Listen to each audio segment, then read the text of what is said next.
Welcome back to Sixes and Sevens Finals Week 1 review. Coming at you this morning, and there's lots to talk about. Before we talk about anything, I want to know how you're going with the baby sleep. You're always whinging about it. I'm not whinging. I'm good, mate. Good to see you. And Gabe's not on here today. Say hello. Introduce yourself to our co-host. G'day, boys. How you going? Codes. Good, How you mate. going? Good, mate. Yeah. You've been thrown in the deep end for us two lunatics. Gabe's jet set it off to Bali. I'm not sure how he's going over there with the weather. I think it's settled down a little bit. Let's hope he's not floating through Kuta. Yeah, big floods and stuff over there at the moment. I'm very jealous still of Gabe being away, but good to be here this morning, boys. Yeah, thanks, brother. Cheers, brother. Hey, well, just a little shout out to me. We spoke pre-show. One of the loyal fans, there was a comment on there about me and Todd sometimes over-talking each other or pausing. I've had a little bit of issue with my phone the last couple of weeks, so I don't feel like we do over-talk each other intentionally, but if it does come across like that, we apologise and we're trying to get it sorted. But we listen to what you say, so I just wanted to bring that up because sometimes I feel like when I'm looking through the screen, my mate's just staring at me and it's because the phone's a bit delayed. So, well, it's only been 28 rounds of footy and you still haven't got it fixed. That's a you problem. It's not an us problem. It's a you problem. it's been the last 2 weeks, mate. It wasn't an issue before that. It's been an issue the whole time. It hasn't, mate. It hasn't. But that's another thing. I'll tell you what, I want to start the show off. I watched a really good documentary today. We talk about rebooting. Charlie Sheen. Have you watched his doco on Netflix? No. One wild man.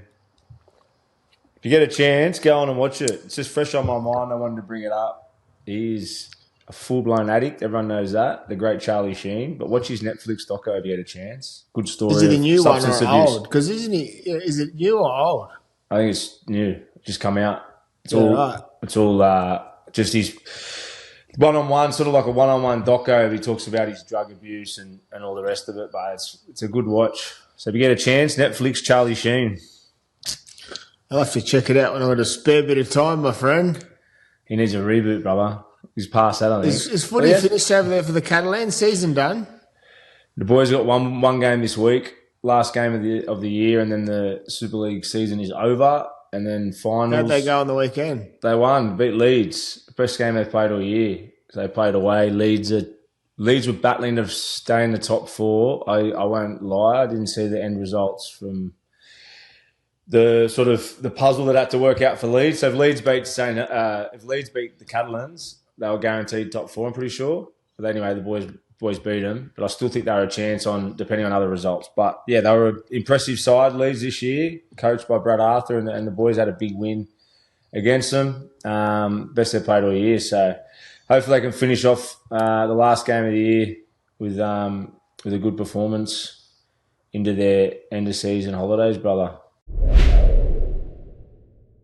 Now we are here to talk about finals week 1, and what a weekend of footy we had. It's absolute. It was chaos. Obviously, it started with the Storm and Bulldogs, but yesterday's finish was chaos. Our 2010 grand final against the West Tigers went into similar territory, but yesterday it had so many flips and turns. It was chaos. It was absolute madness. Mate, that last 10 minutes. So I want to bring it up real quick before we go into breaking the game down. Does Fogarty need to go for a field? He plays a drop play with 15 seconds to go, and I think it was Papali went down the short side, and then they got the intercept. Does he just need to fucking knock it over there, Toddy? 12 seconds to go.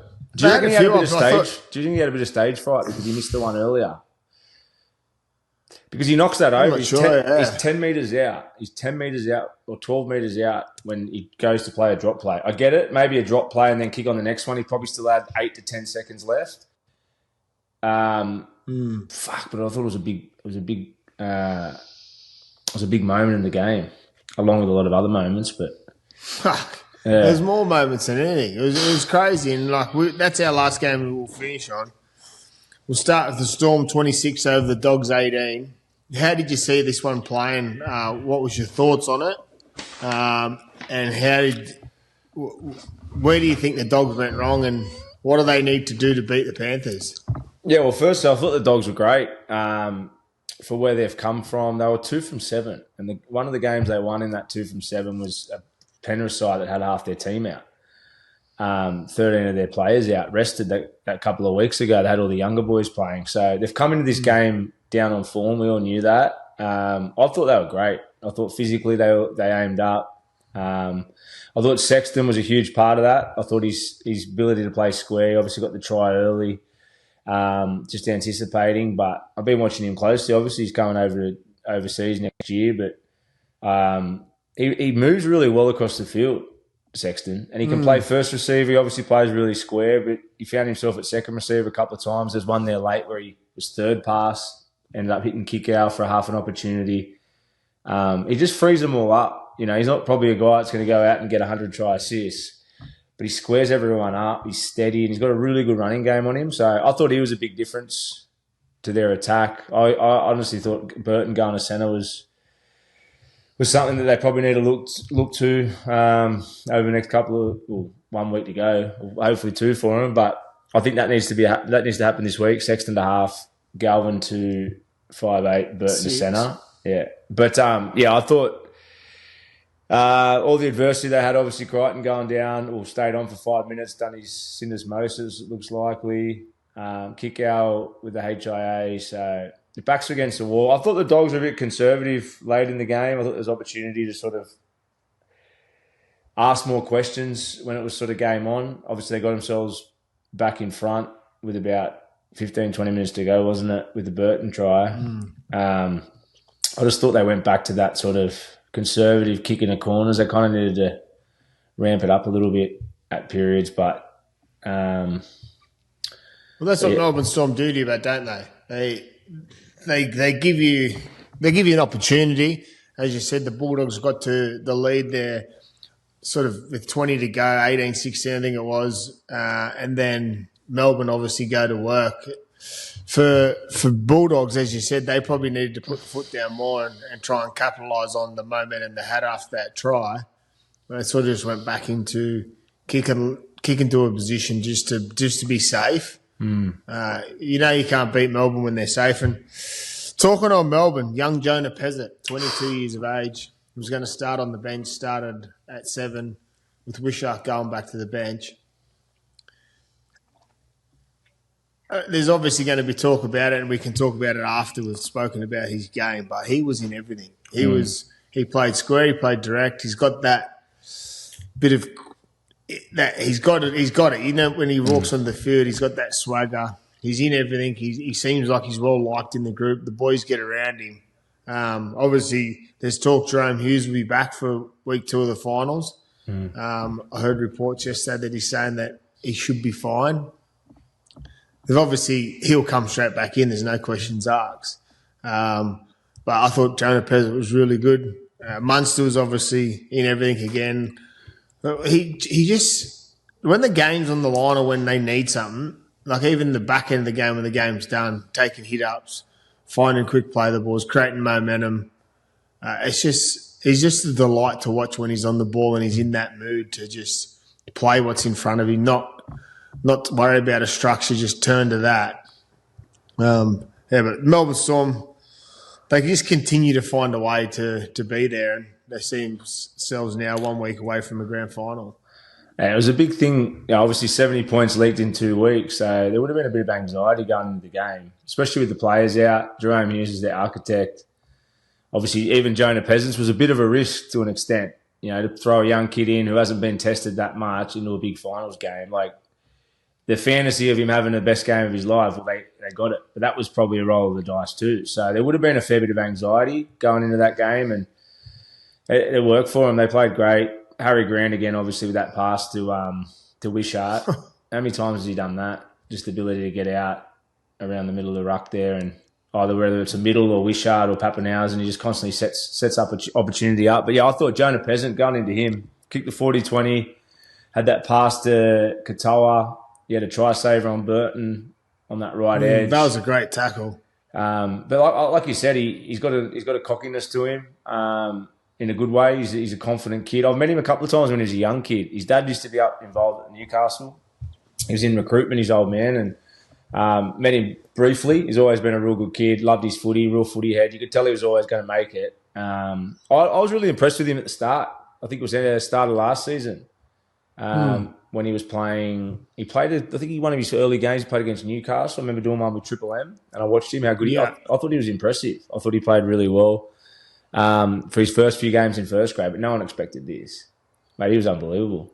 And he was man of the match, wasn't he? He was man of the match in a massive finals game with their star player in Hughes out. Like, we've been guilty of it. Other people have been guilty of it. Storm's probably not the premiership threat if they don't have Hughes in their team. And I'm not saying that all of a sudden they become that threat because of Pezet, but he showed on the weekend that they're comfortable with him there. That he's if he can play that game, as you said, the standout performance in a couple of weeks' time if Jerome Hughes hasn't played, they're lining up for a grand final.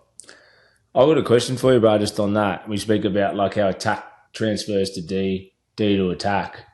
And for footy nerds, like having a halfback with a voice, we've seen it with Mitch Moses this year. People say, oh, he doesn't make all the tackles, but it's their influence on the team. It's their influence on the team when you have a dominant half that's a talker and have got a bit of swag about it. They drive the defence systems of the team, not only the attack. And I heard Cameron Smith, I think it was after the week before, he's obviously heard noise out of Melbourne. He's obviously highly involved there. And he spoke about when Wishart's there, he's a competitor and he's a runner, but the team or the teammates have appreciated Peasant's voice, especially when Jerome Hughes is out. So they obviously were craving that organiser, but I reckon that affected their D, not having a talker there as well. You know, like, and it's all the little moments. We speak about long game and having that ability to be able to kick your team in the corners and fucking whip the back of the horse, whip your middles up the arse, getting down on kick chases, all those little conversations that a good half does. It transfers not only in attack but also in their D, and I think that was the big difference for their confidence defensively as well, having him there. And I like Wishart off the bench. I like Wishart anywhere. I think he's one of those guys who could play winger. Well, he has played winger. But he could play winger, centre, he could play lock. He's just a support player and a busy player, and it was a good balance. Well, it also gives Munster that freedom to play what he wants, where if he's with a Wishart, he might be mindful of jumping down a short side and getting caught on play 4 or play 5, so he has to kick and has to leave it up to Wishart, where if he gets tackled on play 5, going into with Jonah Pezet there, he's got an option there to kick. Well, Jonah Pezet done most of the kicking. He's the orchestrator, does all the talking, plays very direct, squares up the line, which frees up Munster out the back, frees up Meaney out the back also. As you said, had a hand in the first try, had a great try saver. I thought he was really good. It'd be interesting to see. Obviously, long-term for him, Munsters, there's talk about Bears. He's too good to be sitting in reserve grade after what he showed on the weekend, but obviously they've got players in front of him, Hughes, Munster, then you've got Wishart on the bench. It'll be interesting to see how it all unfolds for the young kid. I'm sure they have plenty of suitors. Melbourne will be doing whatever they can to keep him, but as you know, you can't always keep when you've got options there. Do you know who'd be pinching himself more than anyone? Newcastle. He's a Newcastle kid. He grew up at Warners Bay. Caves Beach, I think he's from. And he's a Newcastle junior. They've gone and, I know we don't want to go over it, but I can imagine him up there with with that spine. He's the one that got away up there, I reckon. But, He had a clause in his contract that if Hughes re-signed, he could leave. So it will be interesting to see if that, or how that plays out, I suppose. I imagine there'll be a few clubs circling, especially after his performance the other night. Do you think as well, coming into the prelim final for Storm, knowing that they've got Pezet there, that it takes just like a little bit of pressure off the club in general, knowing they don't have to sweat on Jerome Hughes so much? Yeah, it'll be massive for the club, obviously, knowing what Jonah's done in that first final. It shows that he can handle the occasion, handle the pressure. So that they've got that confidence there. I'm sure they'll be doing whatever they can to get Jerome Hughes back. And as good as Jonah Pezet was, Jerome Hughes has been in these bigger moments before.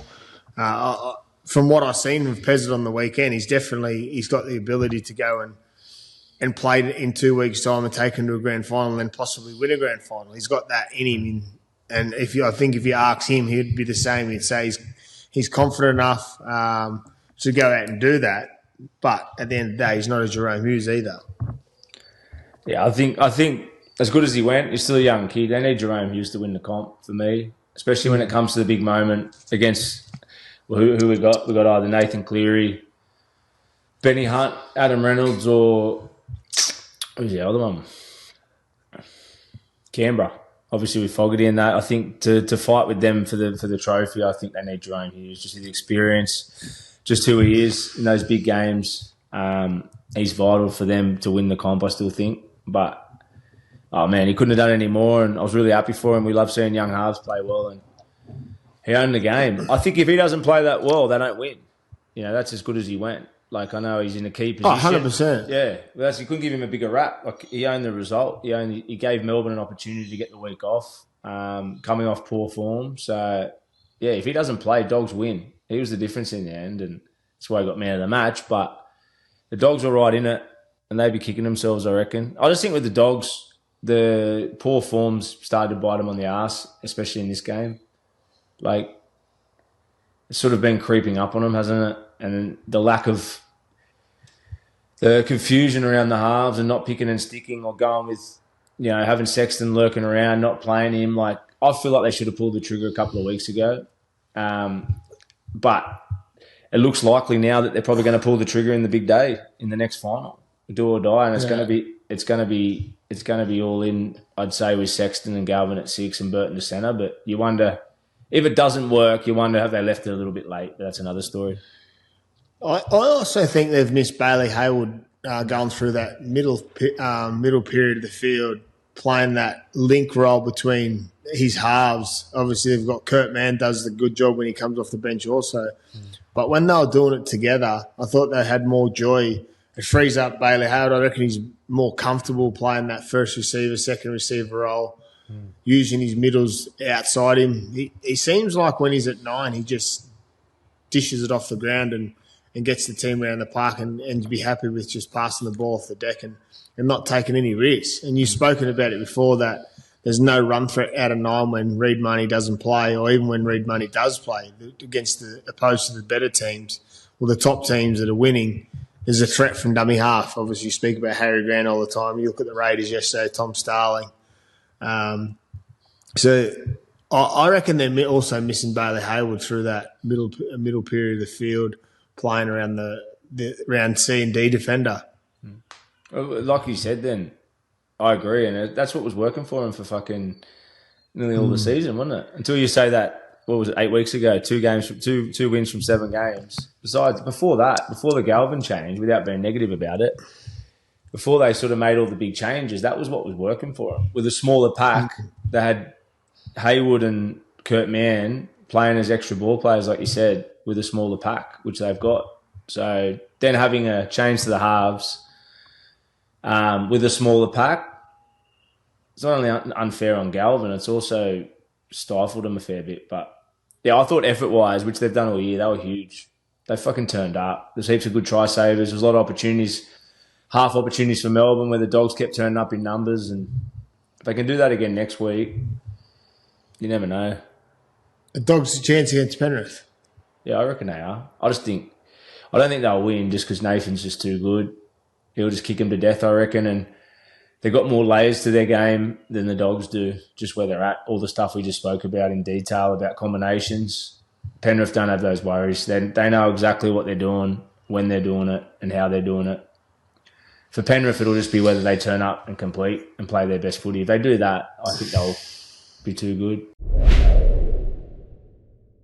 Panthers 24 over the Warriors 8. This was tight. It was there for the taking. As obviously the weather was horrible over in New Zealand, teeming down with rain, going all different directions. And I thought it played a bit of havoc the way that both teams played, but it didn't stop them from playing footy. But as you just said, when Penrith are in that mood and they could constantly turn you around and stay in it, they didn't try and blow them off the park. They gave Warriors the respect they deserved by turning them around, playing footy when they needed to. I thought Warriors had opportunities to also get the game done, but on the back of Nathan's kicking game and some brilliant plays from some of the individuals, I thought Alamotti was outstanding on the win. There was obviously talk during the week about Jenkins being dropped for him. It showed why they've obviously gone with him on the weekend. He was unreal for him. Yeah, he was coming back in. I thought Luke Garner was good off the bench too. 12-8 with 20 minutes to go.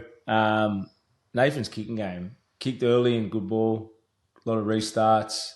That kick for the try, obviously, that can't have been planned. We'll go onto the field, the dropout soon with the banana. But, saying that, the 12-8... couple of these dropouts. A 12-8 scoreline, I just wanted to go into that. Like, the Warriors actually defended really well. They held him out for sort of 5 sets at one point there. I think it was before that try with the kick when Nath kicked that ball and it bounced back, that mad try. I'm pretty sure they held him out for about 5 sets, 5 minutes before that. They've gone down, kicked really well, missed an opportunity to get a restart, teed off on him, and it was a good set of 6, only for Nathan to kick off his 40 and then fluke a try. And I feel like for the Warriors, there was heaps of good fight. Like they handled a lot of what Penrith did, but it was the Snyder try out of dummy half, broke their back. The lead runner, who did Nath hit? The early one when he hit the middle over through the middle. Papali'i early through the middle. That was a great pass. All in the wet, playing through them. Usually that's where you get your joy, and they got their joy with that. But a lot of the times, their moments, Warriors had, brain snaps or lazy moments that led to tries, but majority of the game they were in the fight. Like they held them out, they handled Penrith's attack for long periods of time, and it was just certain moments where Penrith, capitalised and caught a lazy defender off guard, and that's just what they do. But that's the beauty of Nathan Cleary and their trust that they have in their system is that they'll just keep asking questions. They're patient. When most teams, give them that one little bit of a chance to crack, they capitalise, and that's what they did. But his kicking game's fucking so good. How good is it? Yeah, that kick. Until that kick, it was back and forth. Like there was a few times, and both teams were under a bit of pressure. They kicked once, and I think it was inside the 40, and Edwards caught it, throws it back in. That one, 3 sets later, Alamotti does the same thing. But then at the back end of that set, they kick. And obviously it's not planned for. He sort of tried to hit it torpedo style. It sort of has the old wobble and bounces back. But great teams make opportunities out of that and went on to score an unbelievable try. Then they score again with Toto from that, or bounce intercept, sort of a poor pass from the Warriors. But Warriors had opportunities, and so did Penrith in those periods. But both teams held strong defensively, mapped really well, got up in their faces and sort of countered everything they threw at them.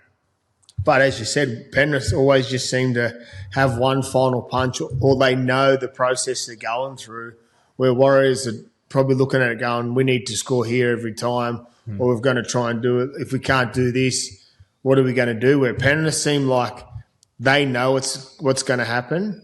They continue to go at their plan of, okay, we stick to this, we'll do that. We stick to this, we'll do this. And then they get some joy, one from a kick and then one from an intercept. But until then, it could have went either way. Yeah, 100%. Well, I think, but Nathan creates that too, doesn't he? Like, because he's patient, he toys with them. Like we said, his early kicks in good ball. He's constantly fucking with the defence, setting you up for those later in the game periods, isn't he? Well, I think, unfortunately for the Warriors, I think obviously going into they didn't limp into the finals, but obviously losing Metcalf was a huge blow. Tanner Boyd's been playing awesome the last few weeks. I thought Harris DeVita coming on at lock was huge. He came on in 13 in the middle. He sort of used him around the ruck, and I thought he was dangerous late in the game. But they just sort of lacked that one bit of X factor, I reckon, or that guy in that key position that could really go with a Nathan Cleary, which is fucking not many. But I think in the end, it was a close contest. Warriors were just 1 or 2 men short when it counted. I thought Halasima was their biggest strike, as he's been over the last 6 weeks since he's come into first grade. He adds a bit of X factor, a bit of athleticism to him, but I think going forward for the Warriors, they need just maybe one or two. Well, they need Metcalf's good and fit for next year. Obviously, he's the speed for him. He's the X factor in the halves. But they probably just need that one or two for me that can just break the game open. Like a lot of their tries come off set shapes. A lot of their shifts when they come from, if Halassim or Pompey get the ball, they're dangerous. I just think when they're stuck on their line, they have a tendency to play very one out at times, and I thought it cost them in the end. What are you laughing at? Leka Halasima. What are that try he scored? He's a freak, bro. Mate, it's crazy how he can stay. Like his movements, it's unbelievable. Yeah, he's a freak. What's he? Early 20s? 19. He's only 19. Fuck. 19 years old, I think. 19 or 20. He's got the world at his feet. They got some good players coming through the Warriors. As you said, they'll get back Metcalf next year. He'll add a difference to them. What's the edge for you? What do you think? I just went into detail about missing one. What's the edge for Warriors? Yeah, what do you think? Because obviously they're thereabouts. They've been thereabouts the last couple of years. The edge is the guy that's on the sideline. You reckon that's the difference? They win if he's playing? Oh, I don't know if they win. I've been saying it for a few weeks now, and a fair few people obviously saying the same thing. Penrith are the real deal. Like the stage is set for Penrith, like it or not. They're going to go into a Dogs team this weekend with injuries to their out and out best player in Crichton. Kickouts will be unsure. They've got to swap and change some positions. Obviously, they've been familiar with it in Sexton. Penrith are walking into it, obviously, unscathed. They've got the only player that's unavailable for them at the moment was Mitch Kenny, who should be back this weekend. Big in. Then going into a Brisbane game if they win. They've got the stage is set for Penrith. Penrith against Broncos if they win this week. They got Broncos, Yes. isn't it? Yeah. You just fucking these big games. You can't doubt them. You just got But the thing about that is there's so much riding on what happens today for the match review committee with Walsh and Carrigan. They're going to let him. And then Payne has his fitness. Obviously, Payne will be okay because he got through the game in the end. But obviously, his ankle's bad enough for him to go off, having to get it strapped a couple of times. So they'll have him on cotton wool. And we'll talk about this when it comes about. But the Broncos have got a bigger headache because Ezra Mam and Reynolds are ready to come back in this week or next week. Obviously, they've got a week off now. They've won 6 in a row without him. We'll go into it. They're not going to bring Ezra back in after the way Walters is going and Walshy there. But we'll talk about that later. There's no chance they're going to bring them straight back in. You can't stop the train. The train's fucking flying. All right, our next game of the weekend was Cronulla Sharks 20 over Roosters 10. The Sharkies. Sharks are good. We've picked this the last few weeks. Not saying we've picked it. That sounds like a narcissist. But we've been speaking about the Sharks the last few weeks about the style of footy. You know, playing off Brayley. Toby Robles scores off Brayley under the post. But it's not a fluke. They've been doing this weekly. Like, for the last probably 8 weeks, there's opportunity around the ruck off Brayley with Fanua Blake, Toby, Roble.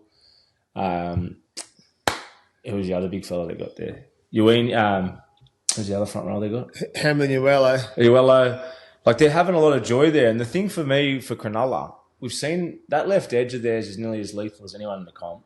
It reminds me a little bit off Trindle, what it looked like with Cody Walker and Alex Johnson in their glory days, their grand final year on that left edge, when Cody would just pin that 3-on-2 every time, whether it was a tunnel ball or using Latrell out the back. Like, there's a bit of that about him on that left edge. Like, Trindle to Mulatano is fucking a lethal edge. And we'll go into that in a second with the way the Roosters actually handled it quite well at times. But Cronulla's got a great balance with playing off Brayley now around the ruck and then their two halves knowing when to shift and then knowing when to run. Yeah, I think this sort of performance has been building for them. And obviously, that's one part of the game, the attack. I thought their defence, though, their defensive pressures has been slowly improving. Mulatano's not only good with the ball, fuck his D. Obviously, had that tackle on Rob Toya, but I loved it. I watched him. I want to speak about him because watched him in his press conference before the game, and it was rare. Like, he come out like he was an NFL player. basically like not calling the. Did you see it? He was just confident as backing himself, being a bit staunch. And he went out first tackle or first one of the first few tackles and just fucking smacked Rob Toya. He's the first guy in there pumping his mates up after every play. He's the fucking one of their best aerial catches in the game. Like, yeah, there's a good energy there about him. They've got no fear. Well, you seen when Marky Mark scored that try, his players come over to console him like, oh, and he's just like, no, I'll go to work. Few plays later, he obviously scores that try. But when you were talking about the Trindle, Brayley and Nico combination, where it's at the moment, it's actually been a masterstroke for whoever started to plan it, because obviously there's always pressure on Nico and Trindle the way they play. In big moments, who stands up or who doesn't stand up. They had a game 2 weeks ago when Trindle didn't play and Nico played really well without him. But also what it would do is it gives an opportunity for Brayley to play a little bit more footy. So all of a sudden now when teams are going up, there's an indicator in every team where the ball's going to go. But now the indicator starts in the middle because they've got a wide pass to Trindle and Nico. But with that width, they have to pull space. The defensive has to pull space to Nico and Trindle to then double down to get on the outside of their runners, because that's where they create their space on the outside. But what that will do for the middle of the field for Cronulla and Brayley is he can then get out instead of passing, and he's got those middles coming back through the middle. But the spaces they're going through is wider gaps because they're trying to get their spacing off Nico and Trindle. But all of a sudden, now they've got a 9 jumping through that and creating havoc. And then all of a sudden that tightens back up and then they play their footy. And you've seen on the weekend when they play their footy, they play really wide and deep with Trindle, and he skips out once and then obviously throws the offload. The other one, they play footy. Brayley gets to 9, rips it, and then Trindle plays long to Mulatalo. So they've got more options now other than just Nico and Trindle. They've got Brayley sniffing around and playing what he wants to play, because it doesn't affect the way they're playing him. Because if he rips them early, they play footy. If they don't, they just go to work after that. Yeah, more direct, and then you've seen a lot more. It's true what you're saying. And then you've seen a lot more short passes off Nico. He's had more assists than he's had his whole career playing short with his back rowers, over the last month. But yeah, no, there's something about him. We spoke about the pressure. Something different about him, sorry, I should say. Obviously, we spoke about the pressure they've come into this final series under. Probably the last 4 years, Cronulla's always been that team that can get here, but can they get the job done? And they haven't been able to, but they couldn't have started any better. And I thought the Roosters were competitive. I thought the right edge of the Roosters was really good. I spoke about the left edge of Cronulla, how sharp they attack. There's about 3 or 4 try saving opportunities on that Roosters right edge through periods of the game, especially late in the game, that kept turning Cronulla away. But yeah, I thought the Roosters just sort of probably lacked that one bit of X factor there in the end. Didn't really get the opportunities, did they? Nah, I thought the way Cronulla played it took them away from getting opportunities. I thought the Roosters had enough ball to capitalise. Cronulla just, when they went back-to-back in those quick tries, it just sort of not broke the Roosters back, but it was like, it could have been here we go again. It felt like they went into their shell a little bit, and then, as we know, when sharks smell blood in the water, they don't let it sort of get back in the game. And, yeah, as you said, they had opportunities, but I think Sharks were always I spoke about it last week. Sharks have been preparing for this moment. They've been building. Can they beat the Raiders? I think they're every chance. Yeah, like I'm back in Canberra. I think Canberra's a better team, and I think Canberra's got more strike. But the shifts, like you just spoke about, the detail that Cronulla's changed in their game now, I think they can. I think they can definitely score enough points with the changes in a big game against good defence, with that ability off Brayley and, as you said, playing more square. You don't know. Like, if their edges defend like they did and they can put pressure on Canberra, but I'll tell you what worries me. I'll tell you where the points will come for Cronulla. Canberra's right edge is a weakness for them. in defence. Like, they're a great side, the best team in the comp all year, but I've said it a few times on this show, and it was again on the weekend, all the points came down that right edge. That's Cronulla's best edge. So there's points there for Cronulla if they can play their best game. There's points down on that right edge against Canberra, for sure. They can get rattled that right edge. They can get rattled. Well, they got rattled on the weekend, didn't they? It's happened a bit. It's happened a few times. Like, as I said, hats off to them. They've been the best team all year and they're a great side. But there's opportunity there and it's been exposed a few times now. Cronulla will be that's where Cronulla will be going. All right, over our last game of the weekend was the madness. 94 minutes of madness. The Raiders 28, Broncos 29. It was the Reece Walsh entertainment show again. 2 40-20s, couple of try assists, a try himself. He's the best player in the competition at the moment when he's on. Freak. I love his attitude too.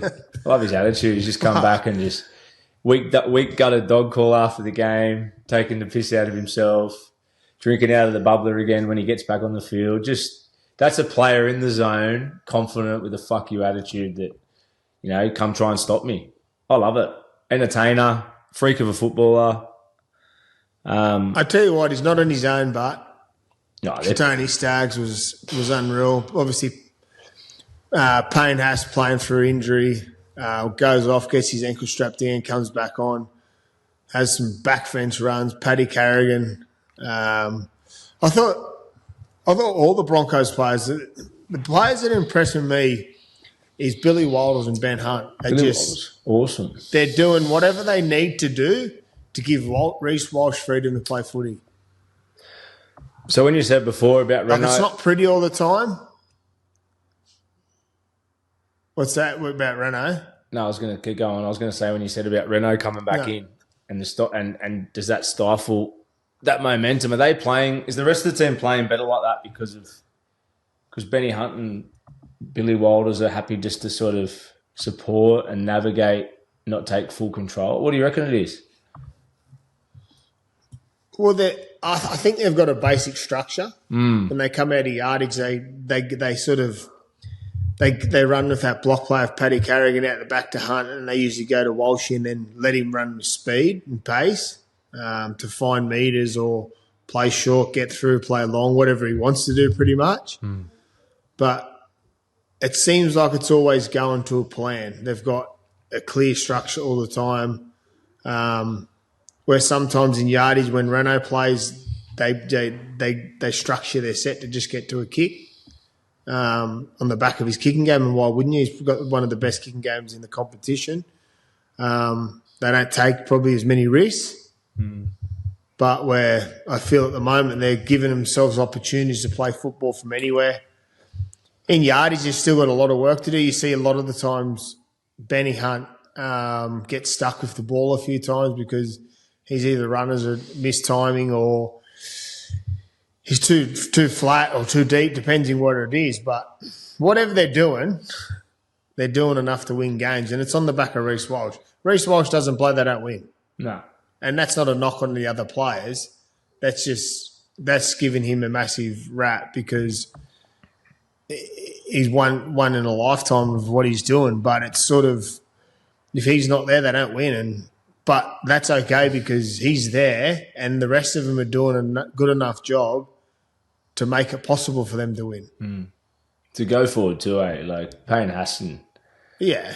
Mate, they're just fucking... But even like you said, Stags, they've got that much power and strength. Like when they complete well, they're on the front foot. Just talking about the Haas one last minute when you said about, is Benny Hunt better off at 9? I'd keep Billy Walters 100%. I wouldn't bring Ezra back in, but Renault to 7, does that change much? I think Renault back in is vital.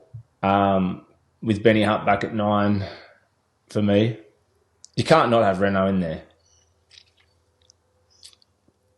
You can't not have Renault in there. Like if it didn't happen... They've won 6 in a row. If it didn't happen, they're still...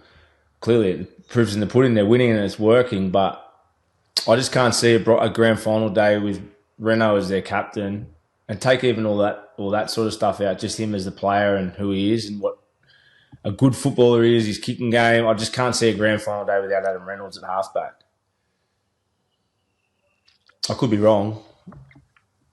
You know what the best it's not our decision, would be? Is it? The best indicator would be the senior group and how they're feeling on the field, because there's a period there, and when Renault was playing, no blight on him, but when there was a period there when they were playing, they were stuck for halves, and while she wasn't playing as well, they were getting a bit lost in attack at times. And then obviously a few changes. Still, when Renault was playing there before the six-game winning streak, there was still some good footy there, but it's on the senior players probably, or how they feel. It is a bit. It's almost Madge going to the players and going like, "Who makes you feel better and more confident?" Benny Hunt, Adam Reynolds. Okay, that's who's getting picked. I think it's that. I really do, but they're both 300 gamers. You know both of them what they're going to bring, and they're both outstanding. So it's not a personal thing against one or the other who's playing. I think it's just purely on Walshy. Who do you want there, bruh? Like, who do you want in front? Who do you want? Well, that's it. Yeah, I think it's that. And it's a hard decision to make, because when we're sitting here talking about it 6 in a row, stick with what you got, and then all of a sudden, then you've got, as you said, you've got the pressure of a 300 gamer, a player that's stood up in big moments before, been there, done it, great goal kicker, great kicking game, knows how to get his team around the park, and it's like, okay, well, does that hamper our fullback? Does that come into favour for us? Well, yes, it ticks all the boxes, but then on the flip side, well, it wasn't working before. How's it working now? But I also believe the attitude shift in the Brisbane players has changed, because their staff halfbacks out, and I'm not forgetting about Ezra, because I'm not sure with where he's at with his injury. I know Renault's probably definitely ready to come back, but yeah, I see a shift in the whole playing group. Their backs against the wall, attitudes. Obviously, Tony Staggs, Payne Hayes, Carrigan, all playing really well. But then the guys, Jordan Ricky, Piacora, they're all playing really good football. Obviously, Gamut's been good all year. I feel it's a change in the whole playing group, not just 2 players or 1 player in Reece Walsh. It's everyone. It's like, okay, well, we need to change this. We can't always blame it on Renault or Ezra or Reece, because while we're playing well and we're losing these games, they're not the ones doing it. It's everyone. So it's been like it's a collective. They've sat down together. And you look at it, it's the Madge effect. You see him riding emotions in the box yesterday. Like, everyone throws knives at him and stabs him in the back, saying that they've been worked too hard, that they're not buying into his system. Fucking bullshit, they're not. That team yesterday is buying into Madge's system, and there's no qualms about it, because they're 1 week away from playing in a grand final on the back of Madge. If Madge can win the comp this year, he's one of the greatest coaches of all time, in my opinion. Won at Wigan, Kiwis, State of Origin, South Sydney, and it'll be Broncos. On statistics and winning, if he can get the job done, Madge is one of the greatest coaches of all time. There's a storyline for you. Not many coaches have done that. Well, gone to 5 different clubs, international, State of Origin, England, and then potentially 2 NRL clubs. Fuck, mate, I'll be happy to run up hills all day for Madge if I've got a leader that's winning me competitions like that. And he's done a huge job there. And I think the biggest thing Madge has done, and it was also the disciplinary thing the other week. We don't know what happened, but we've all been in clubs, we're all fucked up. But good coaches like that, they know what to do with the dynamics, don't they? As much as people whinge and complain, and there was talk about it in pre-season about having to keep your shirt on, all that sort of shit. We know, we're old school. It matters, and this is why they're connected. This is why they're ready to fire. So what you're saying is, in other clubs, their star centre wouldn't get dropped for turning up drunk to train, and they'd just get reprimanded behind closed doors. That one's a bit different. There'd be some clubs, the strong clubs I think would. The strong clubs would, but I think Roosters would. I think Melbourne would. But, yeah, have you had Madge as a coach? Yeah, at Canberra. I had Madge as a 15-year-old. 15. Yeah, as a kid. Yeah. But it's crazy that they're in this predicament that they have to worry about their two starting halves that took them to a grand final in 23 are on the sidelines potentially ready to play for a grand final qualifier to come back into a team, and there's question marks if they should come in or not. I was just laughing. I'm thinking, when people say it's a healthy situation to be in, I reckon it's a fucking awful situation to be in. Imagine if you're the coaching staff having to fucking decide on that. I mean, it's healthy in the way that they're rich of, quality and decisions of players to put in, but fuck, that'd be a tough decision, especially if it was your captain. It also comes down to you got to think about the things of, if it's not 2 weeks, they've been out 6 weeks, 7 weeks. It's a big risk. It's a massive risk, but only one man will make that decision. Obviously, that will be Madge who make the final call on it. And he's done a good enough job as it is so far to get into where they are. It's the games this weekend, then the following weekend, who they play. It's crazy. Let's talk about that finish, Toddy. Canberra. Do you feel like Canberra pulled up stumps too early in that game? Started trying to hold on to the win. Stopped playing footy with about 15 minutes to go. Well, from my opinion, I felt like 11 they did. blokes in the field. Yeah, I felt like they pulled up stumps. Obviously, Ethan Strange got that try. That was when they had 11 players, when he's gone off his left foot. Yeah. But besides that, I just felt like they were a bit conservative. And then if they had their time again in extra time, I think they would have played a little bit different. For me, that Fogarty, 15 seconds to go, 10 metres out, left post, you got to nail that. I know he was taking the set up and he probably expected Papali, I think it was, just to take a hit up, not go down the short side. I know there was half an opportunity as well where they got the intercept, but if he had his time again there, I reckon he tries to nail that. The one he missed wasn't too far off either. I missed a million of them, so I'm not judging him, but the one he missed was probably vital, led to 7 tackles, all that sort of stuff. I'm sure Sticky will be scratching his head out over. And the last moment, was it a drop? Was it a knock on or not? Fogarty's try. You reckon it was the right call? Yeah, it was a knock on. It was the right call every day of the week. Yeah, he's gone up for that. And the Broncos players in front of him, and it hits his hand into the Broncos player. It's a knock on every day of the week. I just wanted to talk about what you're saying about the Raiders. I think they go into that the mode of let's just get through our sets and back our defense to get through the game. Like, they don't take any risks. They when they play ad lib football and they play with blokes going in different directions, happy to offload, happy to move the ball when they need to. Where I feel when the game they had won with up by 16, they just went to the end of their set, kicked to the corner. But when a team's taking risks and playing footy, that means that you can also get them by taking risks and playing footy on them, because they're frantic and they just want to get through the end of. They just want the ball back as quick as possible, the other team. So they're going to take risks, get to the end of the set, kick long, and then all of a sudden they're going to want the ball back the hands as quick as possible. So they're going to be squeaky clean. They're going to give you opportunities to get a quicker play of the ball because they don't want to give any penalties away. They just want to get through the end of the set so they get the ball back. So I think it's an opportunity then to play a bit of footy on them because they're just wanting the ball back. They're not really worried about defending. Well, they are defending their backsides and they're defending trying to win a game, but also they're being squeaky clean. So they're not going to lay in around the ruck. They're not going to force any opportunities. They'll have blokes shooting out of line maybe, but it's time to still play footy. Yeah, I agree. I think they needed... I felt like they were conservative at the end. 28-12 with 14 minutes to go. They shouldn't have lost. They'd be kicking themselves with that, I think. It was, as you said, a tighter 5-minute period closing the game out.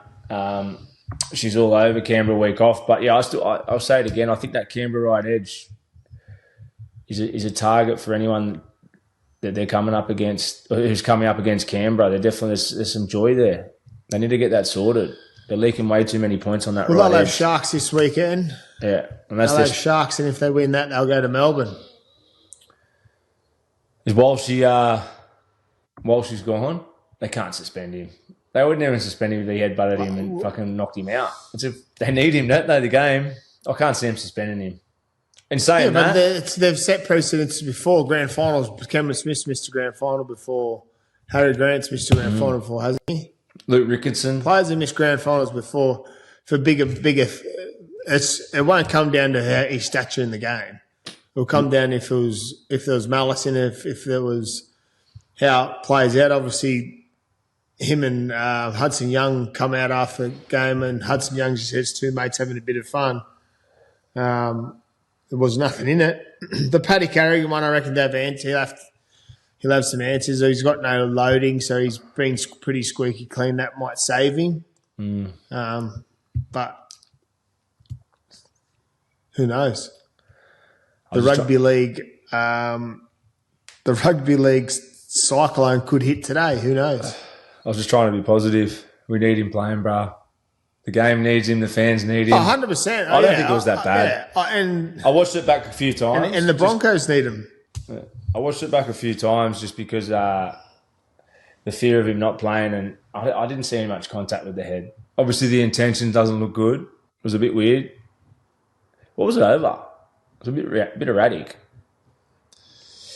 Hudson Young just was in his face like he always does, and Walsh he sort of just thrusted forward, and then Hudson Young just threw his head back and went to push him to the ground. But there's not as we know, there was no malice or probably anything in it. It was just two blokes in the heat of the battle. But I've seen worse before. It creates headlines for the game. It's what the game's about sometimes.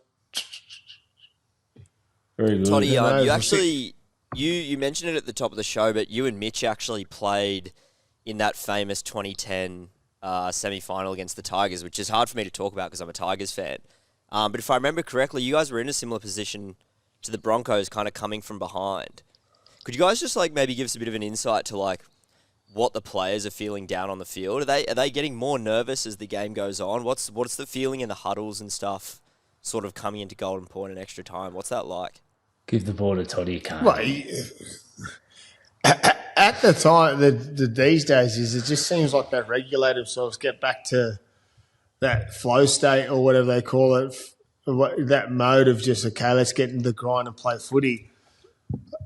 There's obviously probably a small bit of hope for them. Like they've fought their way back. They might be, teams could be happy with the opportunities they've taken. They're back in the game. They've got next week if they don't win. But obviously they're all fighting to win. They've all got a plan. The chaos is that when you've got the extra 5 minutes, you've still got to play a decent style of footy. You're not erratic chasing points in golden point. Where when it gets to after the extra time, then it's unlimited. So it's not really you don't have a time limit to get down the field. So it's about playing for that momentum. So I thought both teams done it pretty well in the extra time period. They played for footy, not just to score points. They got into a grind. It went really fast. But yeah, it would be such a relief for the Broncos. One, knowing they've got players busted. They now get a prelim or a major final going into grand final at home, where the Raiders have given that opportunity. They'll play against Cronulla this week at home, but then they'll have to go to Melbourne if they win to make it to a grand final, which is going to be a tough challenge for them, that side of the draw. Just on the back of that, when you said, what's the feeling like? I think sometimes you're more nervous when you're in defence, especially when there's you're feeling like you're losing momentum. And as Toddy just said, sometimes when you jag that one try and it sort of clicks you into the zone they talk about, you feel like you're looking at your halves partner. I know that game there. You're looking at each other and you're looking at your spine. You're going, fuck, we're on here. We've got this.